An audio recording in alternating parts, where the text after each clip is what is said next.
Good morning. Welcome to another episode of Feed Me Friday. I'm having a different breakfast this morning.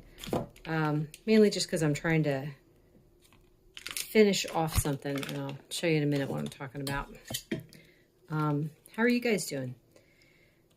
Oh, this has been an interesting week. Thankfully, nothing crazy has happened. At least let me think. I don't think anything crazy happened. I had something to tell you guys, and I'm like, oh, I should probably write this down. And then I never did, and now I can't remember what it was. These are biscuits. I mean, you can see how flat they are. They're almost like a pancake. Now, when I use xanthan gum in this biscuit recipe, they definitely stay puffier. This time around, I used collagen instead, like a tablespoon of collagen. I'll leave the recipe underneath the video. But anyway, do they taste like regular biscuits? This is the only recipe that I found that was close enough. I found that when you're making like keto and low carb replacements, I mean, look at that. It looks like it, right? But it's like cheese and coconut flour. So, it's not going to taste like that, but it's close enough to me that this is perfect. I'm going to go make my coffee. I'll be right back. This is Wegmans brand chocolate marshmallow coffee. It's got a few dashes of salt, 2 tablespoons of butter, 2 tablespoons of heavy cream, and a scoop of collagen. I was debating on stopping collagen for a little while to see what kind of effect it has. So are my joints still okay and everything? Am I getting enough collagen in through the steak that I eat? Because, I used to pull all the connective tissue out of the steak, but I do not do that anymore. Instead, I eat all of the connective tissue, which is not very pleasant, but, whatever. I've been eating this every single day, and I'm I'm at the point now where I'm not exactly tired of it. I'm just I just don't really want to have it, but I'm the last man standing, so no one else wants to have it, so it's up to me to finish it off. And I hate throwing away food. I don't know about you guys. Do you guys hate throwing away food? Oh, it drives me nuts. But anyway, I was talking about when you make carb replacements. So to me, there's several different ways that it could go.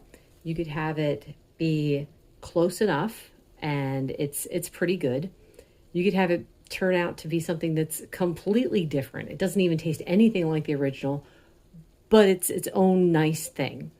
And then you have the complete disaster, where it's this doesn't resemble what I was trying to make. It doesn't taste like what I was trying to make, and it doesn't taste good at all. So to me, that's the 3 different ways things go. And this is one of the reasons why, in general, I gave up on trying to find a good keto bread, because I had too many recipes that either turned out bad or they didn't taste very good. None of them were close enough for me to say, yeah, let's put this in the rotation. So, I tried the egg white bread. I tried making them with almond flour, tried making them with coconut flour. It wasn't good enough. And I'm I don't need it anyway. I'm not even interested in sandwiches anymore. I feel like some people, they kind of miss toast or something, and it's I don't really miss toast. Now, I do like the cottage cheese flatbread. That, it doesn't taste close enough to bread for me. It tastes a bit like French toast, and that is okay. Not I was ever a fan of French toast, but yeah.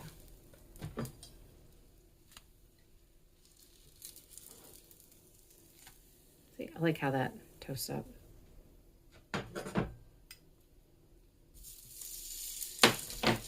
You can't reheat cream stuff too long, because it just melts into butter. I just get it going and then turn it off. For anyone who's wondering how my mom is doing, things are about the same. Oh, something funny though. Well, funny, not funny. We're trying to set up a televisit with her regular doctor, and I'm looking on file, they have all these diagnoses in there. Okay, this one makes sense, that one makes sense. They have high blood pressure. she doesn't have high blood pressure. They think she has it because she's on blood pressure medicine, but that's not why she's on blood pressure medicine. It's for the cirrhosis.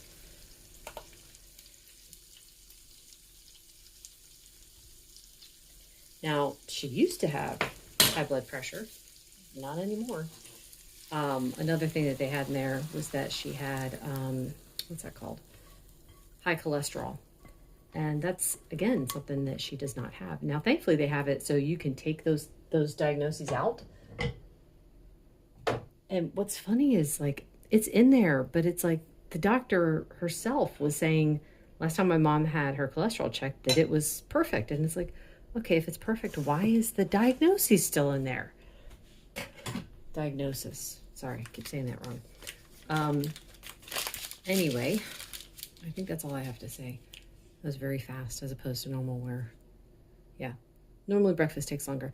Anyway, this was about 109 grams, so close enough to the 100 that I'm always aiming for. That's it for now. I've got company coming today, but I will try to film while they're there. I will say one more thing. This is one of the reasons why I have to be so careful with what and how much I eat. So I stopped having like a third cup of coffee because I kept getting like a stomach ache at night and it was very unpleasant. But like recently I've been having like, well, when mom was in the hospital, I would have like a third cup, but I'd have it like really early in the day. And one of the issues is like, I know God's telling me not to do it, but in the back of my head, I want to have it. I want to do it anyway. So yesterday, if you saw the picture of what my lunch was, you know, I had a lot to eat. I didn't measure anything. I just ate. I ate until I felt, you know, done. So I was pretty sure I wasn't going to have dinner that night, but I'm like, oh, well, you know what? Now's my chance to have that third cup of coffee and it will be fine. So I did. And the whole time I'm going to get it ready, my head is saying, you shouldn't be doing this. You shouldn't be doing this. And I'm like, well, it's too late now. I've already got it going. And it's like, you could put it in the fridge and save it for tomorrow. And I'm like, yeah, but I'm going to have it. It should be fine.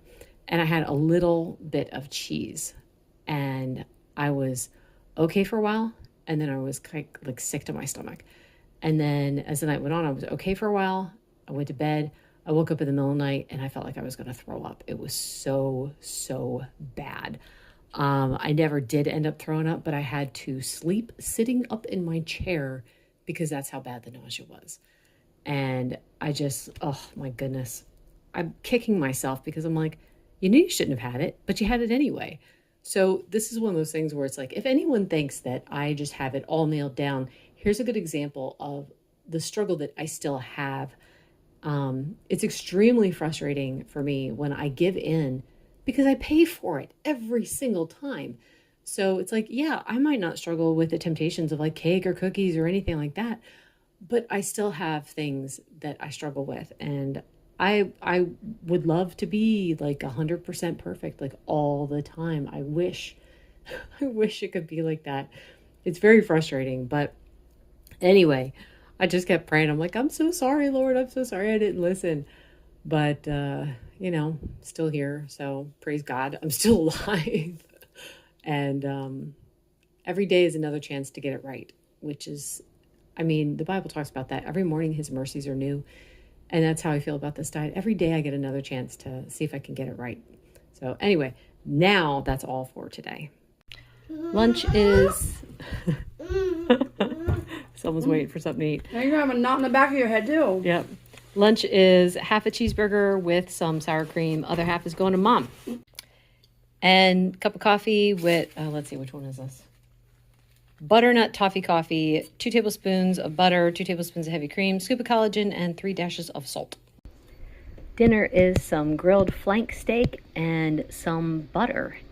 And I would say this might be it for me today, but we'll see. One last thing. Hopefully I can make this quick because I don't like my Feed Me Friday videos to be too long. But anyway, we had a video call with the doctor today. And I just wanted to update you guys on a few things.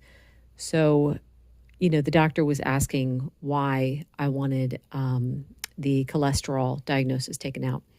And I told her, I said, if you look at the last labs that she had done, I said, they're perfectly normal. And she's like, oh, so she was taking medicine to bring it down? And I'm like, nope. She's like, okay. And she just took it out. Like there were no questions asked. That was the end of that. Then she was asking about why I wanted the diagnosis for hypertension out of there. And I was telling her, it's like, well, the medicine that she's on is for the cirrhosis. And she's like, yeah, but it's for portal hypertension. So, I mean, that gives the indication that it is related to blood pressure. I'm like, yeah, but here's the thing. I said, whenever she's in the hospital, they consider her a cardiac patient because of that diagnosis being in there and because she's on the blood pressure medicine. And the doctor's like, oh, okay, hang on. She's like, I will take it out and I will she was able to put in the diagnosis of portal hypertension. For anyone who doesn't know, that is specifically related to cirrhosis of the liver. It's where the blood can't get through and veins and arteries will burst, usually in the stomach, and a person can bleed out and die. So it's a pretty scary diagnosis. It's you could call it end stage cirrhosis. So anyway, as we're talking to the doctor, one of the issues with my mom, and I don't know if I had talked about this in my last video, one of the things that they discovered is that her blood cells are breaking. That's one of the things that can cause the clots. The clots can also be caused by the form of thalassemia that she has. So anyway, the clots are also blocking blood flow. Now, at the hospital, they told us it was blood flow to the stomach and liver, and that was all they said. But as we're talking to the doctor, she starts talking about the bowels and how hopefully mom won't have to have a portion of her bowel removed. And me and my mom are like, hang on, what now? What are we talking about here? So after the doctor went through like all these other things that she had to do, and she's like, do you guys have any questions? I'm like, yes, the thing that you said about the bowels. Why did you say that? And so we were discussing like what we were told in the hospital, and she's kind of shaking her head. She's like, well, when you think about it, she's like, those veins feed all of the digestive system, all of the organs involved with digestion, and the intestines, the bowels, the colon, everything. And I was looking it up. It's the superior mesenteric something, I can't remember. It's SMA. And I was looking it up, and yeah, it's everything is attached to that. So one more thing to think about, but I mean, we can't do anything about this. We were also discussing, my mom was on heparin in the hospital, and as we were talking to the doctor about it, she was asking why my mom didn't want to be on any blood thinners. And I'm like, well, here's the thing. I said, at the hospital, 2 of the doctors told us that the blood thinner would break the clots down. 4 other doctors told us that it would not break the clots down. I said, so not only that, but it puts my mom at extremely high risk for bleeding out. She's already at a high risk because of the cirrhosis and the portal hypertension, and she has very, very low platelets. But being on a blood thinner just increases the risk even more. So it's like either she'll die with the heparin or the blood thinner, or she'll die without it. So it's quite a choice to make. And my mom had decided she didn't want to increase her risk of bleeding out. So the doctor, she again was shaking her head. She's like, well, here's the thing. It is both yes and no. She's like, if someone has a blood clot in their leg, then it can be broken down by a blood thinner. But based on the position of where my mom's clots are, it is highly unlikely that the clots would be broken down by a blood thinner. So, okay. I was thankful that she took the time to explain these things to us. We're not always on the same page with her, but I really, really appreciate her. And now there's a lot of people out there who are like, oh, doctors want to keep you sick. I like this doctor.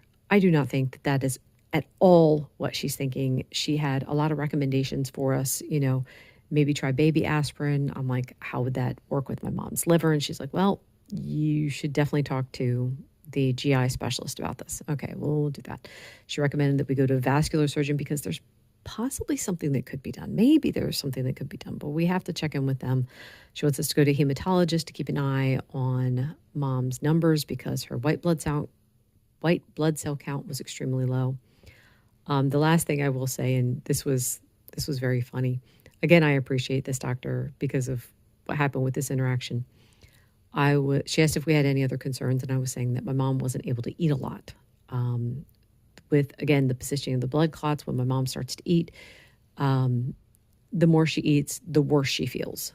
And I mean, she's in a lot of pain. So we keep the meals extremely small. And by that, I mean like half of a hard-boiled egg, a couple slices of cheese. That's a standard meal. Now, mom is able to eat 4, maybe 5 times a day, very, very small meals, just a few bites at a time. So, I mean, it's not bad. We're keeping an eye on her weight. She has lost like 5 pounds since she left the hospital, 6 pounds maybe. So it's not too bad, and she's maintaining right now. So that's good.